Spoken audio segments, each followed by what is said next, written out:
All right. Good day, everyone. It is your humble Professor Reasonable once again. And today we are going to be discussing something quite different from what we have been, talking about the issue of divorce, marriage, and so on. Um, Actually, the new year is just around the corner.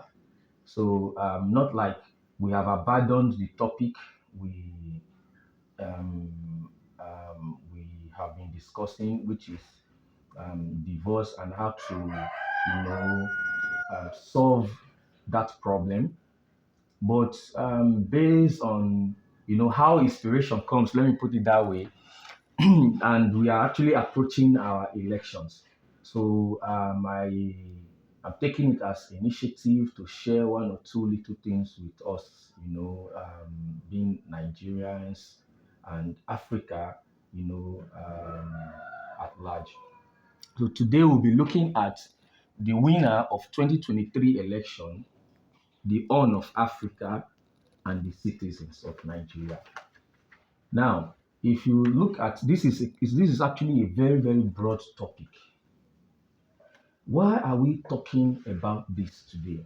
Just like I said, elections are around the corner, and if you look at the atmosphere, both leaders and citizens were actually busy. Citizens are collecting PVCs. We want to vote. Some persons are talking about being obedient, while some persons are talking about being articulated. Some persons are talking about being Baptist, that is, those who are supporting the Jagaban of Africa, and so on and so forth. But to my amazement, you know, very few persons are actually paying attention to what is happening to Nigeria. Because as far as I'm concerned, sometimes I sit down, I sit down and I wonder that why are we even talking about election in this current circumstances of Nigeria? In actual sense, as far as I'm concerned, if we really look at, if we are to be sincere with ourselves, election is not really the solution to all this problem. Election is not our problem right now. Nigeria has a condition that even going into election further complicates this issue.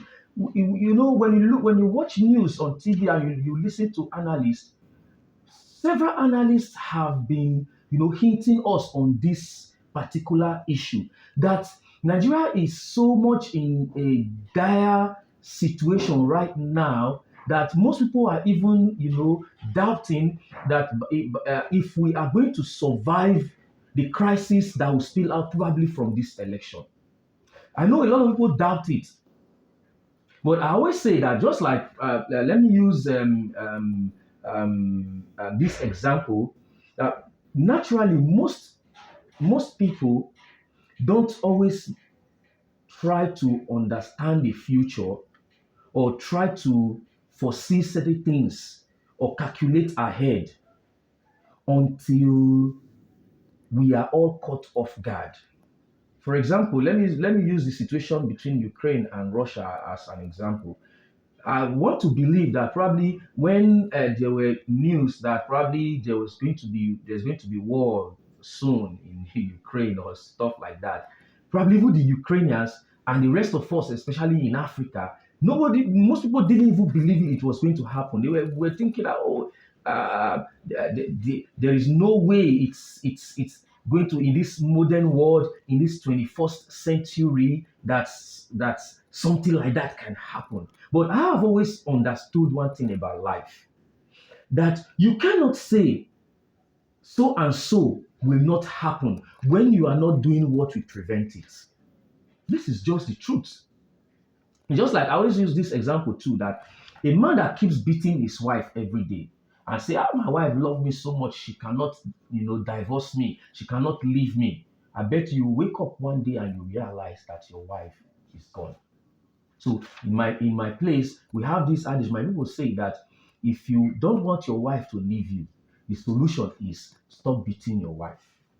So I can just I wonder why in Nigeria we have this culture, or if, in Africa we have this culture that we keep doing the things that can collapse Africa, that can submerge Nigeria, and we think that this is how faith works.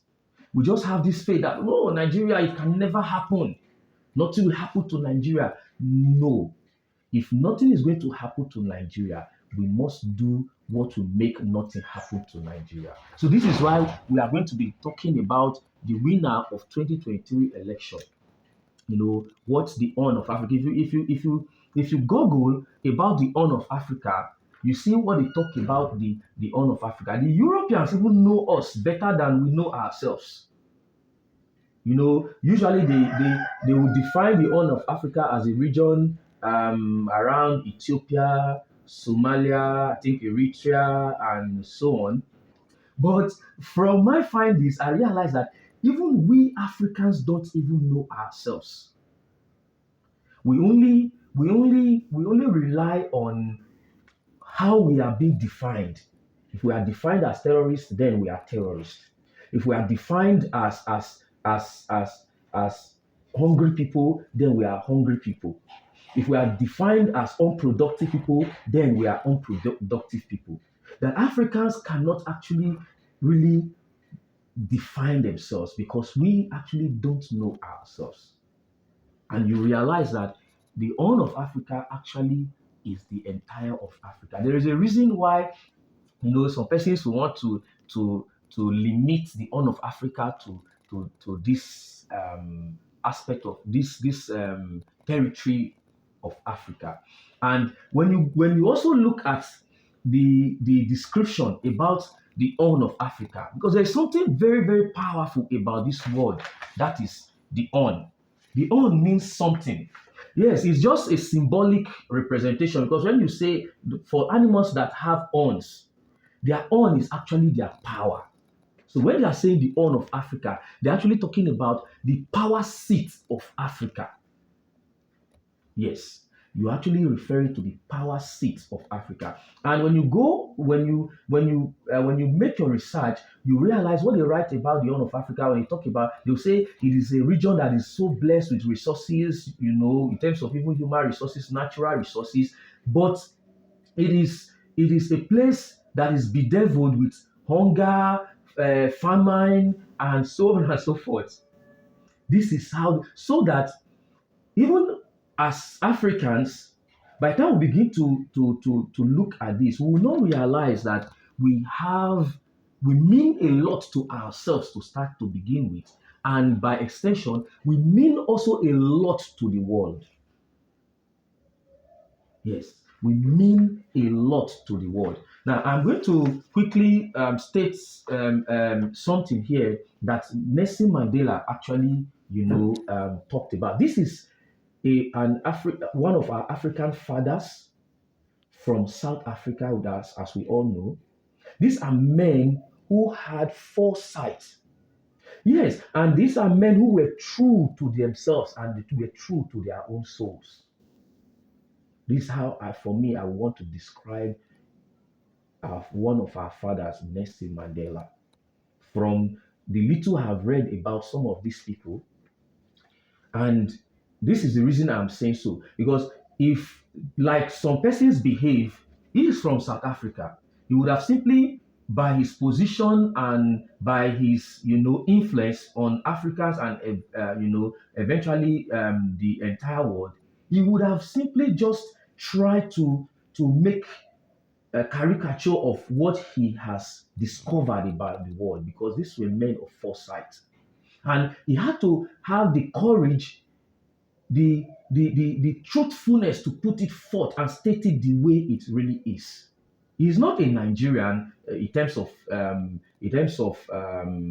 by territory or by geographical location or whatsoever, but he is an African and he stated it the way it is. If you read the Guardian newspaper on the columnist written by Mantis Oloja, He quoted Nelson Mandela. The title of that write-up is "Let's Keep Nigeria Together for Mandela." As we discuss, we are going to draw inspiration from this topic. Let's keep Nigeria together for Nelson Mandela. We'll see why he made this statement and why it is important today that Nigeria actually must remain together. When I see certain Nigerians asking for secession of some certain regions, Nigeria to divide, Nigeria to collapse, let's share Nigeria, this I just laugh because most of us don't even understand what Nigeria means. Most of us don't even understand what Africa means. Because if we really understand what Nigeria means, and we know what Africa means to ourselves and to the world, nobody, I bet you, nobody will be agitating for the division of Nigeria and by extension, the collapse of Africa as we are seeing it before our very eyes. Africa is sinking. Africa is collapsing economically, security-wise, everything. The little agriculture we used to boast of, everything is collapsed. So now this is the quotation. He quoted Nelson Mandela as saying that the world will not respect Africa until Nigeria earns that respect. The black people of the world need Nigeria to be great as a source of pride and confidence. Now, this is a man with foresight. He is not a Nigerian, but he understood what Nigeria means to the world. Now, so this is why we are bringing this in today, the horn of Africa. Let us talk about what Africa is, the horn of Africa. What is this horn? What Nigeria means to the world. And now, let us also discuss why this 2023 election is very important. For me, I say that our 2023 election is simply a bridge. And it is a bridge. It is also a litmus test. It's also a test for us. That actually, by the time we understand what this horn of Africa means, and we understand why we must not joke with this 2023 election, and whoever wins 2023 election will now realize why, as Nigerians, we must be careful. We don't have time. There is no time. In the next 10 years from now, one decade, by the time we elect a new leader in 2023, the truth is that by the way Nigerian politics is run, you realize that president would want to do 2 terms, and that is 8 years and approximately 10 years. I bet you the next 10 years of life of this world will usher in a lot of things. Will usher in a lot of events that will reshape the world. When in my presentation on divorce and marriage, I have had cause to talk about the global change and how the world is actually changing unknowingly to so many people that is even affecting our marriages today. That is causing, the alarming increase in divorce. But we don't also realize it's not just our marriages that this is going to affect. This change that is and events that are going to spring up in the next 10 years to 20 years, let me say 10 to 20 years, that's the next 1 or 2 decades, are also going to change the world a lot in terms of government, in terms of the sovereignty of certain countries. Let me quickly just say it, that in the next 10 to 20 years, a lot of countries will collapse. A lot of countries will lose their sovereignty. This is why 2023 election is very, very key to us in Nigeria. This is why 2023 election is the bridge between us and the next decades when these events will be happening clearly in Africa. And I've always said that, Africans, we have this behavior. We always allow events to overtake us. We don't preempt events, we don't prepare ahead for events. We allow events to catch us unaware. And while we are already surrounded by the forces of this event, that is when we begin to struggle. Slave trade happened to us. Nobody predicted it in Africa. Nobody was prepared for it to defend, the territory of Africa, and we were swept by slave trade. Many of our forefathers became slaves. What is worse than slavery is coming to Africa. And just like Nelson Mandela said, if Nigeria does not get it right, for Africa, it's all about Africa waking up and uniting itself to be able to. Let me quickly spill something here. Have you noticed that nations that understand what is coming and are preparing for it, Europe and America, are already preparing in form of NATO. Let nobody deceive anybody. This is the truth. Because what is coming, the new world order, there is a fight or a battle for supremacy among the super power nations of the world. That is why it's as if Africa right now is free. That is just the truth. This is just the truth. They are concentrated on themselves for now. By the time the clash, the world is going to enter what I call the quarrel minutes. That means we're already in the quarrel minute. That's the time of clash between nations. And now, also between the quarrel minutes is also the divido minutes, which means the time of divisions among nations. Now, you now realize why these alliances are being formed. Other nations, don't be fooled, because they probably have not named their alliances doesn't mean there is no alliance. Some other nations, which all of us, we all know, already have their alliance. This is the truth. And Africa, and by extension, what I see, the Arabs especially, will be caught in between. Because we are a people who don't like to think about the future. We are a people who don't like to prepare for the future. Now, talking about 2023 as a bridge to the next decade and a test for us, if we are actually going to get it right. If we get it right, then we will be able to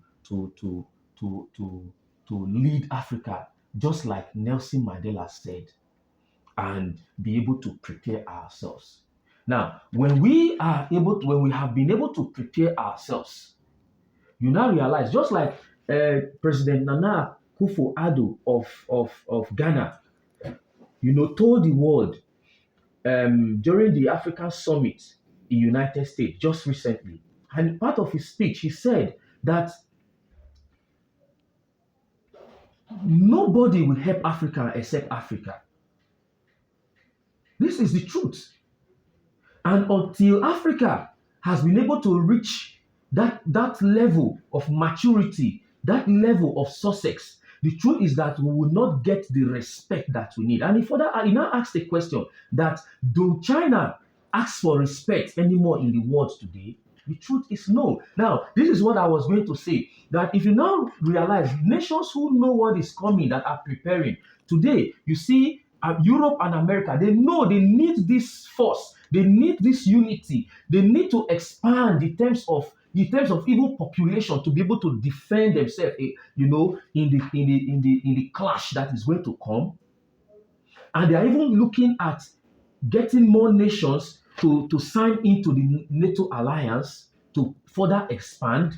Now, Russia is looking at further expanding its territory. First of all, looking at how to to regain its former Soviet Union territories. You think these people are just stupid, they are mad, or they just woke up and they are overdrunk. That is why they are behaving like this. Now, look at China, who is also another world power. Is looking at, taking back its former, probably its former territories like Taiwan and co. You think these people are stupid? They know that. Let me also shock us today, because these are certain things that Africans we don't like to think about. We don't like to wake up upon. If we really don't know, the third world war have already started. Whether anybody, it's not to frighten anybody, but these are realities of life that should guide us as Africans. These are events that should awaken us, so that when this clash becomes a full-blown war, Africa will not be used as just foot soldiers. You know what happened to us in First World War and Second World War. We'll be used as slaves and as foot soldiers. Because if you cannot defend yourself, you don't have the power to bargain. What gives you the power to bargain in the Committee of Nations is your preparedness. This is the truth.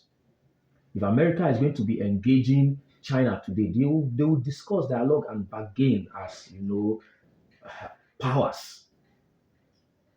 But trust me, Africans were always angry, accusing America, accusing Europe, European powers that they're dictating for Africa, they are subjugating Africa. What do we expect? What do we expect?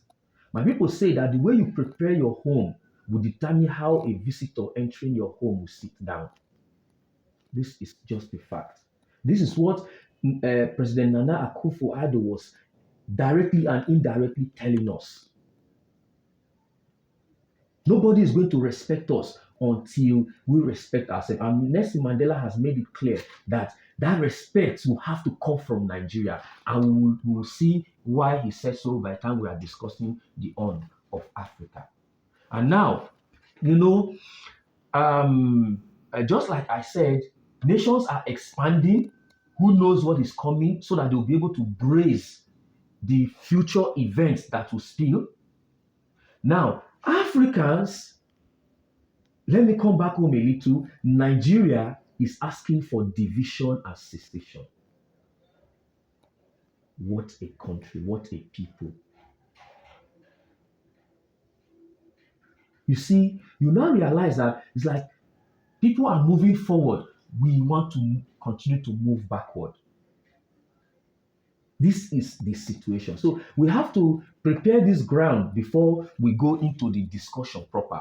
So now, it amazes me when I see citizens, we citizens in Nigeria, preparing. We're talking about 2023 election, so on and so forth. Our leaders are also preparing. You see, you can just you can imagine how our leaders are fighting already even before the day of the election, going up and down, saying they are campaigning for 2023 election. Whether it is APC, it is PDP, it is Labour Party, NNPP, and so on, SDP. Something amazed me about both us as citizens and our leaders. The fact that it is not as if we don't know. We do know that Nigeria is in such a comatose state. For me, I want to say that Nigeria is dead long ago. The entity Nigeria is dead long ago. What are we contesting for? I'm sorry, I have to ask this question because it took me serious reflection for me to actually make this clip today. Honestly, For me, all along, I've been asking myself this question: what are we contesting for? Do people sit down and begin to contest for a dead body? Humans don't contend over carcass. Humans don't contend over dead bodies. When a man dies, the next thing is to bury the man. This I am not saying, trust me, understand me, please, that from my analysis, I am one person who has always, just like I have stated it, that we don't have any reason, if we are to be reasonable and if we are to survive, even as Africans or Nigerians, to divide ourselves. Yes, we don't. That's not what I'm talking about. But what I'm simply saying is that by natural standard, if you have a man in comatose, before you start talking about anything, first is to revive that man. If he is dead, you have to reborn that man first before you talk about anything else. So this is why I wonder why we are talking, we are wasting our time talking about 2023 election as if the situation we are today, 2023 election, will change anything. You know, I see some persons who are especially from among our age, the youth, shouting obedience, obedience, obedience. With all due respect,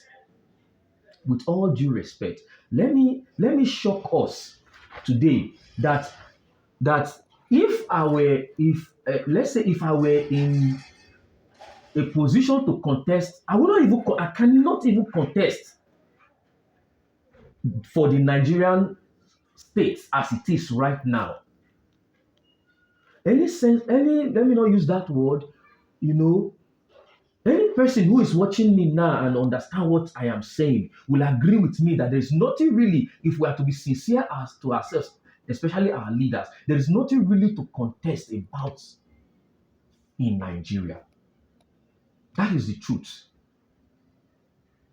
There's nothing really to contest about in Nigeria. What we should first of all do, whether with this administration, is to try to rebirth Nigeria, to revive Nigeria. Some call it restructuring. However, it's a language. Some call it restructuring. For me, I call it a total rebirth.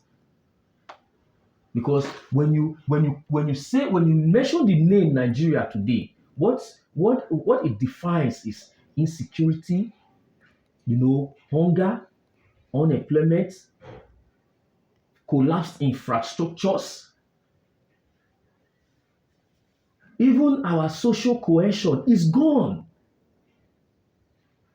You can just imagine, this country proceeding through the 2023 election.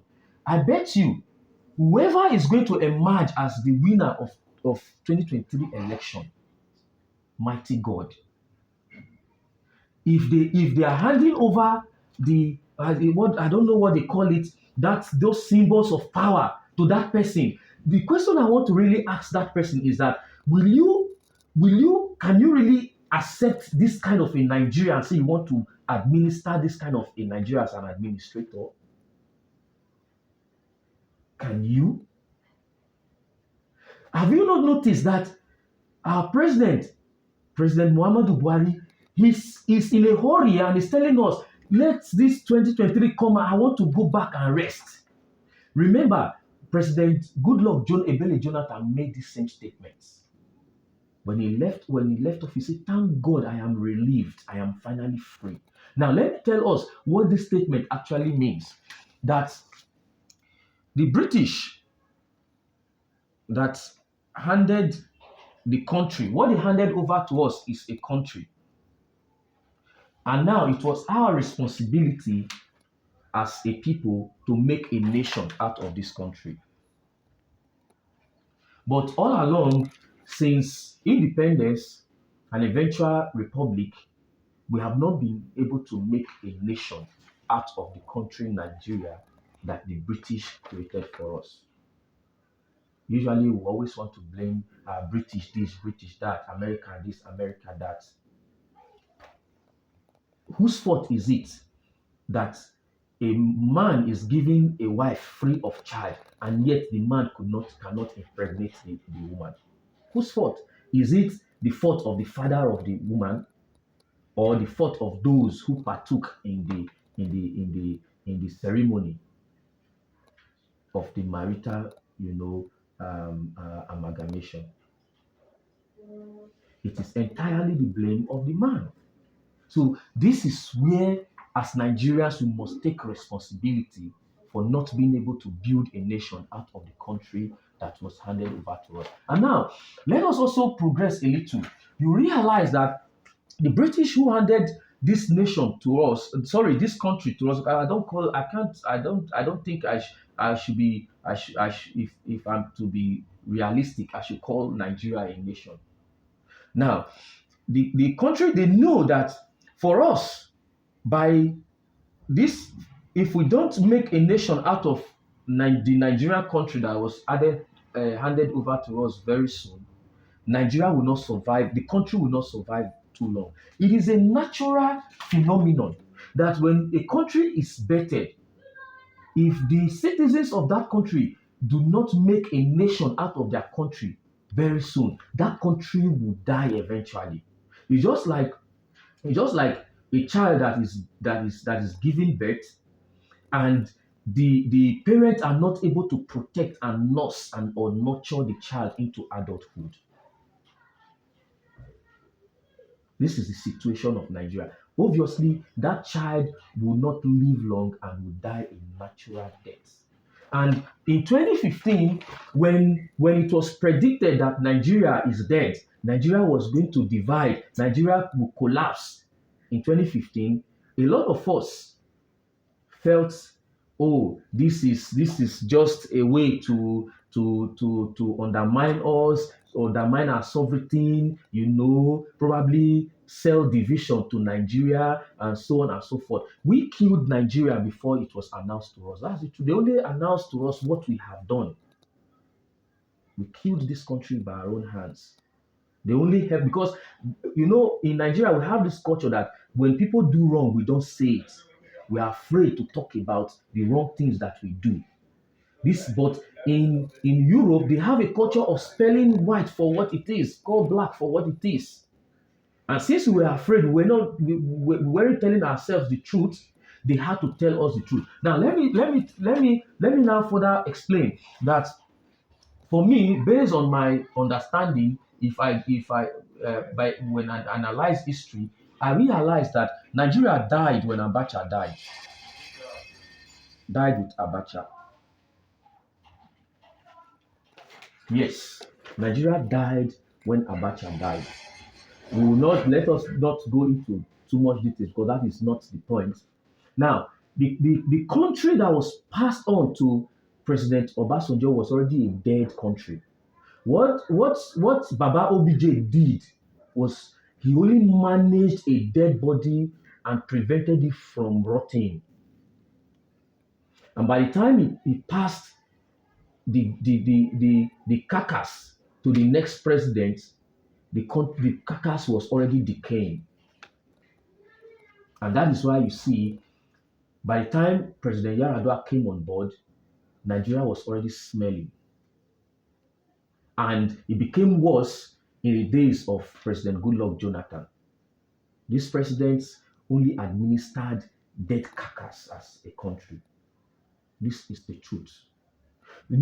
Sometimes we are quick to this is what has been happening in Nigeria. Babangida's regime was better than that of Abacha. Abacha's regime is better than Obasanjo's regime. Now we say Yaradua's regime is better than that one. Obasanjo's regime is better than Yaradua. Or some persons who want to argue that if Yaradua have lived, there is no way a sincere leader will want to administer the kind of country that we have now and he will survive. This is the truth. This is why I pity for anybody who will win the 2023 election. If all these leaders are really going to be sincere, they want to build Nigeria without first rebetting Nigeria and restructuring Nigeria, the truth is that such a leader will not survive. Given the nature of our religious politics, so much division, ethnic politics, given the level of poverty in the land, given the level of unproductivity of the people of the state, given the level of criminal mindset, including we as citizens. I'm not left out from our leaders. I used to say this thing that we as citizens, we always accuse our leaders. Our leaders are thieves, they are this, they are that. But the truth is that the only difference between us and our leaders is opportunity. This is the fact. The only difference between us as youths or leaders, let's tell ourselves this bitter truth so that we can move on. For this is the only way we are going to be able to move on from this calamity, this quagmire we find ourselves right now. Otherwise, if we keep deceiving ourselves, citizens, we want to claim that we are righteous. It's only our leaders who are bad. Our leaders know that we are small thieves, even if we call them big thieves. It takes just opportunity for us to be in power just like them, and we realize that we are even worse than our leaders. When you go around and you talk to youth today, you realize that the people we are pointing accusing fingers, at, are actually angels. The demons have not even arrived the scene yet. This is the situation we find ourselves. And not until we rebirth Nigeria, we have a total change of mindset. we think some people are saying, okay, like some persons are saying Obi today, especially among the youth, is the answer. I bet you, and I want to challenge you. Bequeath this if I'm even the person of Obi, like they describe him, a very great leader, a good leader, and so on. Honestly, I would not want to go and rubbish my name. This is the truth. I would not want, before you should hand over Nigerian state to me. For example, I'm not by any way saying anything in that direction. But what I'm saying is that I am trying to put myself in shoes of some of these leaders who are contesting. If they even give me Nigeria, for example, for free and say no contest, come and rule, the truth is that you should be afraid. Let me not use myself. If they give you Nigeria, if you are sincere, if you want to be sincere, they give you Nigeria for free and say, Oga, come and rule. We should see you running. You run for your dear life. This is the situation we are in Nigeria. Because I know when some of us we say the winner of 2023 election, stuff like that. Probably some persons will feel we are here to make prediction who will win the 2023 election. The truth is that who will win the 2023 election, you already know. You that is watching now already know who will win the 2023 election. Except there is a divine change and arrangement. This is the fact. Except there is a divine change and arrangement, because there is probably if the way things are set, like there is a law of motion that states that in physics that states that an object will continue in its state of motion until an external force acts on it to do otherwise or to change its course. If not, that object will continue in its state of motion. So this is how laws govern the universe based on the Nigerian system. Except external force prevails, we already know who is going to win this election. You know that is as we are interacting right now. So you now realize that is not the point of this discussion at all. That is not the point of this discussion at all. Now, the point of this discussion is where we are now going to, so that we realize who we are as Nigerians, who we are as Africans, and then eventually, based on whoever is winning this election, this is why the third aspect of this topic, the citizens, we play a very key role in all this matter. In this statement that Nelson Mandela, in this statement that is credited to, our great father of South Africa, Nelson Mandela, we play a very great role in it. Now, how do we play a great role? Now, when we studied in school, in the university, and even in secondary schools, in the subject called government and as further studies, we were told, probably those who study political science in higher institutions, we were told that there are three arms of government. But today, based on experience, because there are certain things you learn from theory, but practical will teach you that there are other things that they were not mentioned in theory.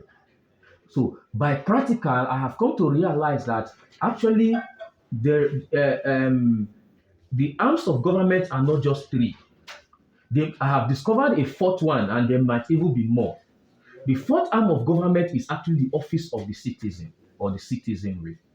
This is the truth. It is not only executive, legislative, as it is stated, executive, legislative, and the judiciary, but the office of the citizens is actually another different arm of government entirely. When elections comes, government is not only when people have been voted for and they are administering a state. That is not just what government is. Probably the executive that are voted, then the legislative, and then the judiciary, probably by appointment or whatsoever. That is not just the government. Government starts from even the citizens who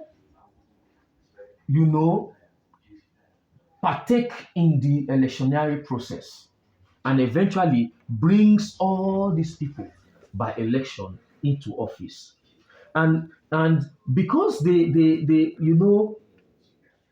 most times most times um most times knowledge is always taught to people the way that knowledge can be used. Probably, let me use the word, against the people, or to manipulate the people. That is why we are being taught that government is all about just executive, legislative, and judicial. So that after you have voted, you go back and sit down and believe that you are not part of government. And eventually, they can now do whatever they like, control you the way they like, manipulate you the way they like, and so on and so forth. But if we knew our office, our position as citizens, the truth is that the executive is not even the highest office in the land. Yes, the office of the president has always described as the highest office of the land. I beg to differ today that the highest office of the land is actually the office of the people. That's why if you want to even define democracy, they say government of the people, by the people, and for the people. They didn't say government of the president, for the president, and by the president. No. So government is all about you, and me. And by extension, even the president is also a citizen. And every other executive, judiciary members, and so on and so forth. So you now realize that in these issues we are talking about, the citizens will play a very, very key role. It is because the Nigerian state has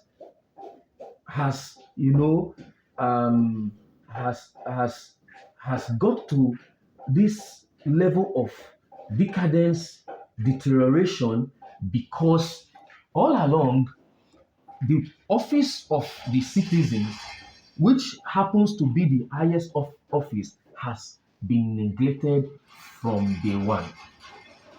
And the citizens have not been able to actually, we have not been able to galvanize ourselves to wake up. Now, let me shock us that among the office of the citizens is where you have the different trade unions.